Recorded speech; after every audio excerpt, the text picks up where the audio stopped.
अब बात करेंगे अमेरिकी short seller firm Hindenburg research की रिपोर्ट को तगड़ा झटका लगा है।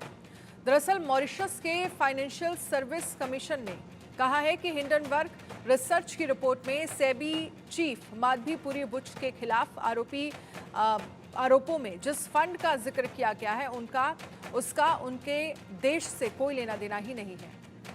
एफएससीसी ने कहा है कि उसने 10 अगस्त 2024 को हिंडनबर्ग रिसर्च की रिपोर्ट को संज्ञान में लिया है। इसमें मॉरिशस आधारित शेल कंपनियों और मॉरिशस का टैक्स हेवन के रूप में जिक्र किया गया है, जबकि मॉरिशस में शेल कंपनियों के निर्माण की अनुमति नहीं दी जाती है। तो एफएससी ने क्या कहा है ये भी समझिए जरा। हिंडनबर्ग की रिपोर्ट में बताया गया है कि मॉरिशस में आईपीई प्लस फंड और आईपीई प्लस फंड 1 का जिक्र किया गया है। हम साफ करना चाहते हैं कि आईपीए प्लस फंड और आईपीए प्लस फंड 1 को एफएससी की तरफ से लाइसेंस नहीं दिया गया है और ये मॉरिशस में पंजीकृत नहीं है।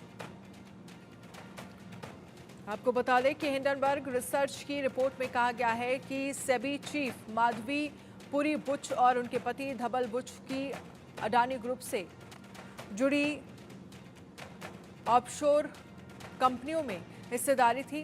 हालांकि बुच दंपति ने आरोपों से इनकार किया है, जिसके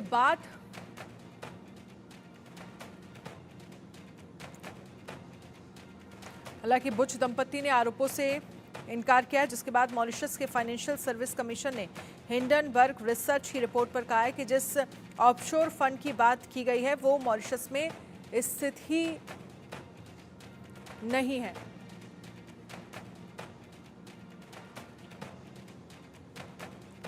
तो हिंडनबर्ग के प्रोपोगेंडा को लेकर एफसीए का करारा जवाब, हिंडनबर्ग को मॉरिशस के एफसीए का करारा जवाब। हिंडनबर्ग की रिपोर्ट को तगड़ा झटका।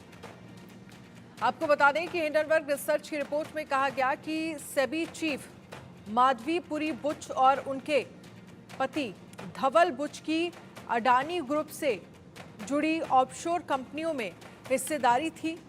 हालांकि बुच दंपति ने आरोपों से इनकार किया, जिसके बाद मॉरिशस के फाइनेंशियल सर्विस कमीशन ने हिंडनबर्ग रिसर्च की रिपोर्ट पर कहा है कि जिस ऑफशोर फंड की बात की गई है वो मॉरिशस में स्थित है ही नहीं। अब इस पूरे मामले को लेकर सवाल खड़े हो रहे हैं।